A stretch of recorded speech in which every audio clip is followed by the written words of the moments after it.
जय श्री कृष्ण दोस्तों, बीएसरा फैमिली में आपका स्वागत है। दोस्तों, आज की वीडियो में हम अक्षय तृतीया पर किया जाने वाला एक ऐसा उपाय बता रहे जिसके करने से आपको निश्चित ही मन वांछित संतान की प्राप्ति होगी, पुत्र की प्राप्ति होगी। अगर धन की इच्छा है तो धन की प्राप्ति अवश्य ही होगी। हरि भगवान के साथ माता लक्ष्मी का पूजन किया जाता है तो उनकी भी कृपा आप पर अवश्य ही होती है। दोस्तों, अक्षय तृतीया सर्वश्रेष्ठ दिन और तिथि मानी जाती है। अगर कोई भी शुभ कार्य करने के लिए आपको अगर शुभ मुहूर्त नहीं मिल रहा तो आप इस दिन कर सकते हैं, क्योंकि अक्षय तृतीया पर कोई भी कार्य किया जाता है तो निश्चित ही उसमें सफलता अवश्य ही मिलती है, क्योंकि इसी दिन श्री हरि भगवान का परशुराम जी के रूप में जन्म हुआ था। माता गंगा धरती पर अवतरित हुई थी और इसी दिन त्रेता युग और सतयुग का प्रारंभ हुआ था और इसी दिन से महाभारत की रचना प्रारंभ हुई थी। दोस्तों, यह तिथि सबसे सर्वश्रेष्ठ मानी जाती है। अगर कोई भी नया काम आप शुरू करना चाहते हैं तो यह दिन सबसे शुभ माना जाता है।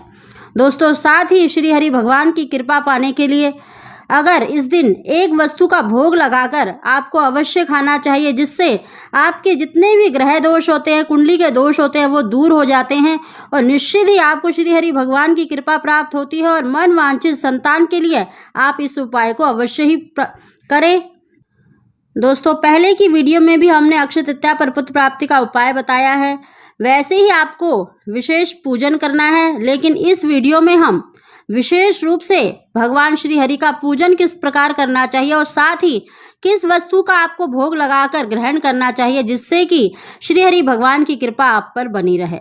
दोस्तों, उसकी जानकारी देने से पहले अगर अभी तक आपने मेरा चैनल सब्सक्राइब नहीं किया तो सब्सक्राइब अवश्य ही कर लें।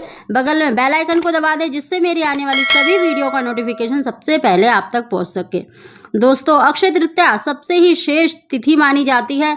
इस दिन आपको देखिए श्री हरि भगवान का पूजन अवश्य ही करना है, यानी भगवान कृष्ण का लट्टू गोपाल जी हैं तो उनका पूजन अवश्य ही करें और उनको विशेष रूप से पीला चंदन पूरे शरीर पर, उनके माथे पर, मस्तक पर, यानी पूरे शरीर पर आपको चंदन का लेप अवश्य ही करना चाहिए, क्योंकि दोस्तों इस दिन सभी मंदिरों में और बाकी बिहारी पर भी श्री हरि भगवान के चरणों पर चंदन का लेप किया जाता है। चाहे आप आधे घंटे के लिए ही सही श्री हरि भगवान को, यानी नर नारायण को, भगवान कृष्ण को, लट्टू गोपाल जी को पीला चंदन पूरे शरीर पर, उनके वस्त्र उतार कर पूरे शरीर पर पीला चंदन का लेप अवश्य ही करें, क्योंकि इस दिन पीले चंदन का ही बहुत अधिक महत्व बताया गया है। इस दिन विशेष रूप से सभी मंदिरों पर भगवान ठाकुर जी को, यानी लट्टू गोपाल जी को पीला चंदन अवश्य ही लगाया जाता है। और दोस्तों, साथ ही इस दिन विशेष रूप से एक वस्तु का भोग सभी जगह पर, बाके बिहारी पर, सारे मंदिरों पर अवश्य ही लगाया जाता है, तो आप भी अवश्य ही लगाएं और श्री हरि भगवान की कृपा प्राप्त करें। दोस्तों, इस तरह से आपको भगवान कृष्ण का, अगर आपके पास लट्टू गोपाल जी नहीं है तो आप फोटो पर भी चंदन का लेप लगा सकते हैं, उनके मस्तक पर लगा दें। साथ ही दोस्तों, आपको जो हमने पहले भी उपाय बताया था कि एक पीपल के पत्ते को धोकर उसके ऊपर स्वास्तिक बनाएं और थोड़े से चावल यानी अक्षत को पीला करके उस पर रखें। और साथ ही देखिए, अगर आप धन की इच्छा रखते हैं तो श्री यंत्र को भी स्थापित कर सकते हैं, नहीं तो आप एक गोमती चक्र अवश्य ही रखें। और साथ ही आपको देखिए एक चौमुखा दीपक बनाना है और गाय का घी हो तो बहुत ही श्रेष्ठ है, नहीं तो आप कोई सा भी घी ले लें और उसमें थोड़ा सा हल्दी अवश्य डाल दें, उसको भी आपको पीला करना है।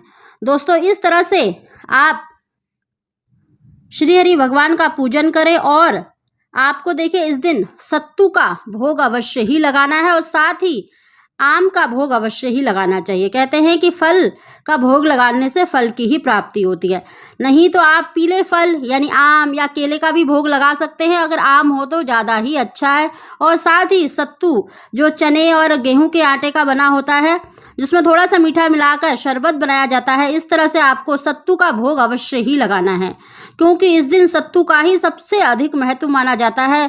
इस दिन सभी मंदिरों में, बाके बिहारी जी पर भी सत्तू का ही विशेष रूप से भोग लगाया जाता है और ग्रहण किया जाता है। तो दोस्तों, आप सत्तू बनाकर उसमें तुलसी का पत्ता अवश्य ही रखकर श्री हरि भगवान को भोग लगाएं और संतान गोपाल मंत्र का उच्चारण करें, नहीं तो आप ओम नमो भगवते वासुदेवाय मंत्र का भी उच्चारण कर सकते हैं। दोस्तों, किसी भी जो भी आपकी मनोकामना है संतान की अगर इच्छा है तो मनवांछित संतान प्राप्ति के लिए आप संतान गोपाल मंत्र का उच्चारण अवश्य ही करें, दीपक को प्रज्वलित करें और एक माला का जाप तो अवश्य करें, हो सके तो इससे भी अधिक करें। दोस्तों, श्री हरि भगवान को आपको सत्तू का और आम का भोग अवश्य ही लगाना है और उसके बाद देखिए आम अपनी गोदी में यानी अपनी झोली अवश्य ही भरवाएं और उसके बाद आप सभी परिवार वाले ग्रहण करें सत्तू को और आम को भी। दोस्तों, इस दिन अगर इसका भोग ग्रहण करते हैं तो कहते हैं कि हमारे जितने भी दोष होते हैं वो दूर हो जाते हैं श्री हरि भगवान की कृपा से। तो आप अवश्य ही श्री हरि भगवान को भोग लगाकर इन दोनों वस्तु का भोग अवश्य ही ग्रहण करें। दोस्तों, इस उपाय को करने से निश्चित ही आपको मनवांछित संतान की प्राप्ति होगी, पुत्र की प्राप्ति अवश्य ही होगी। श्री हरि भगवान की कृपा पाने के लिए आप चंदन का लेप और सत्तू का भोग अवश्य ही लगाएं। फल का आप अपनी इच्छा अनुसार आम का, केले का भोग लगा सकते हैं, पीले फल का ही भोग लगाएं। दोस्तों, इस तरह से अगर आप इस उपाय को करेंगे तो निश्चित ही श्री हरि भगवान की कृपा से आपको पुत्र, धन सभी की प्राप्ति अवश्य ही होगी। दोस्तों, अगर आपको हमारी जानकारी वीडियो पसंद आई हो तो इसको लाइक अवश्य करें। आप सभी को जय श्री कृष्ण।